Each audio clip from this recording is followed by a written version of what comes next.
Have you ever felt like you're putting in a lot of effort at the gym, but still not seeing the results you want? You know, all those questions about whether to lift heavier weights with fewer reps or lighter weights with more reps. Well, even the top experts and researchers in the field of bodybuilding and weightlifting don't always agree on this.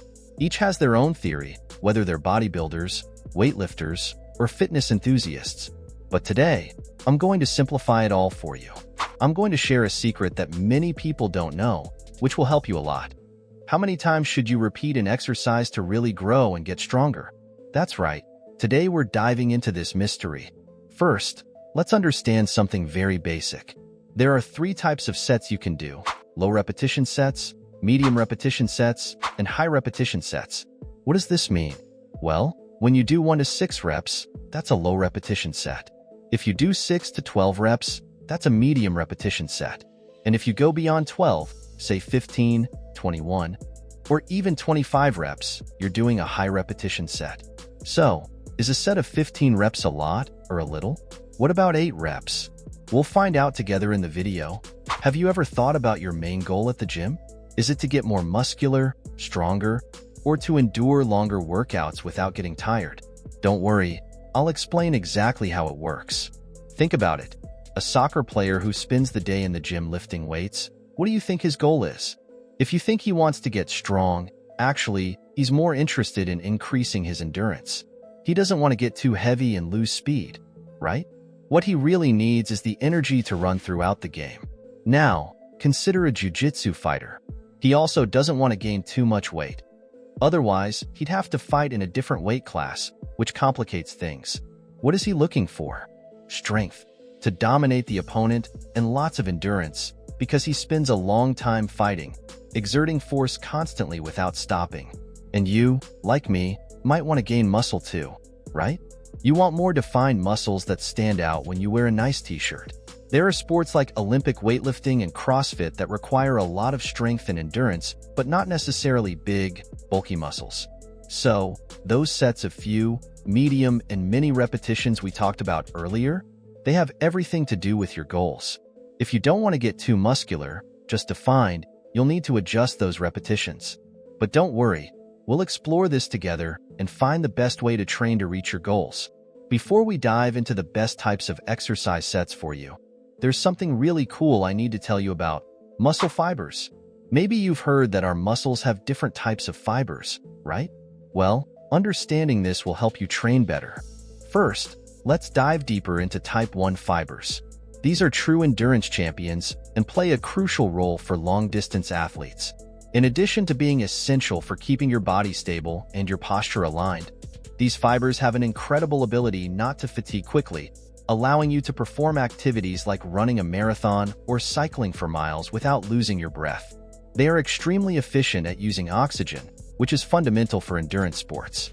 An added advantage of these fibers is that they promote the formation of a robust vascular network within the muscles. This means that while you're exercising, your muscles receive a constant supply of oxygen and nutrients, facilitating much quicker recovery after intense efforts. These fibers are also excellent at preventing injuries. They increase muscular stability, maintaining the structural integrity of the muscles during prolonged exercises and significantly reducing the risk of injuries from overuse or muscle fatigue.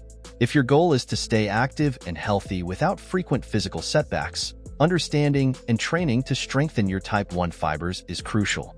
Moving on to type 2 fibers, known for their explosive capability, they are essential for activities that require quick bursts of strength. If you need to lift a heavy weight, sprint quickly, or jump high during a basketball game, these are the fibers that come into play. Characterized by a rapid response, type 2 fibers allow for powerful and agile movements. With specific training focused on high-intensity, short-duration exercises, you can further optimize the performance of these fibers, increasing your ability to generate force and power in a short amount of time.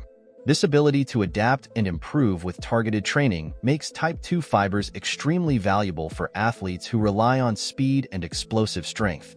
This not only enhances performance in their chosen sports, but also increases the efficiency of each movement, making each action more impactful and efficient. Therefore, integrating exercises that stimulate these powerful fibers into your training routine can mean the difference between being a good athlete and a great athlete. Now comes a very important part about muscle fibers. But first, I want you to check if you've already subscribed to our channel. We post videos 3 times a week with many tips you can't miss. Let's talk about type 2 muscle fibers, which have super growth potential. This means that workouts focused on these fibers are great for increasing muscle size and definition. However, they tire faster, so they need more rest between workouts to recover well.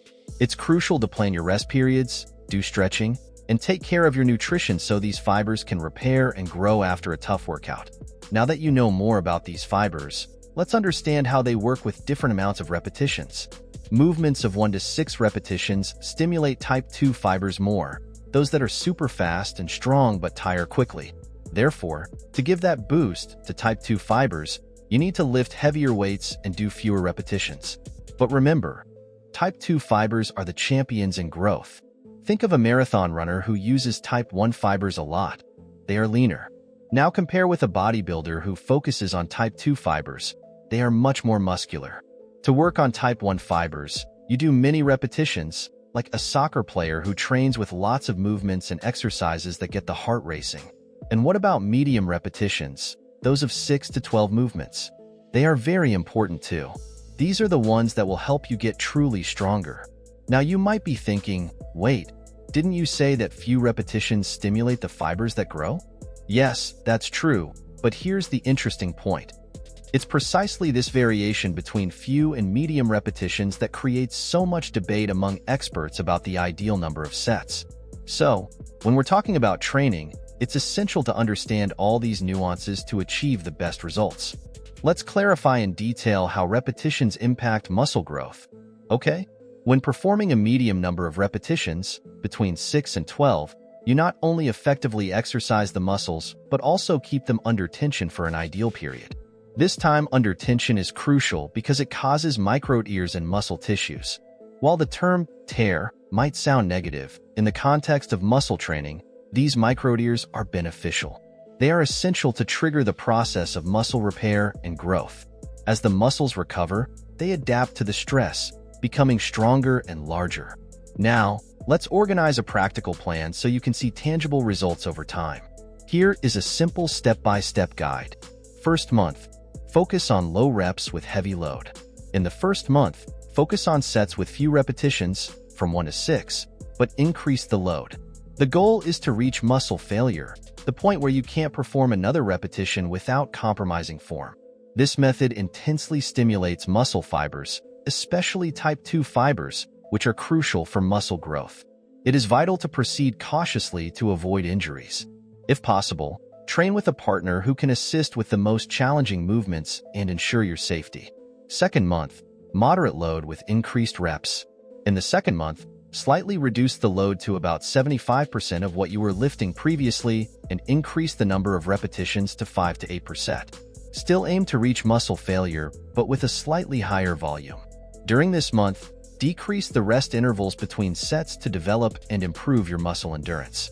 This adjustment is crucial to promote muscle endurance and recovery capacity. Third month, focus on endurance. Continue gradually increasing the number of repetitions in your sets. The focus should still be on reaching muscle failure in each set, but with even higher volume. After this period of endurance-focused training, dedicate 3 months to performing medium repetitions. This additional time with moderate volume will help solidify both muscle strength and endurance, allowing you to perform more movements even with reduced rest intervals. Rest between sets. Keep rest time between sets between 30 to 50 seconds. If training with a partner, alternate sets so one rests while the other trains. If training alone, it's crucial to monitor the time rigorously, ensuring you don't rest too much or too little, maintaining the intensity of the workout. Long-term strategy. After the initial cycles, continue with 3-month periods focused on medium repetitions. This periodization strategy allows your muscles adequate time to rest and recover after intense workouts, preparing them for future high-intensity sessions. By implementing this plan, you will have a structured and effective approach to maximizing muscle growth, managing effort and rest periods properly to achieve the best possible results. Understanding these details about how repetitions affect your body can really optimize your workouts and help you see faster results. Many people don't know these basic things and end up making mistakes that hinder muscle growth. That's why I made this video, to help you avoid these mistakes and really grow.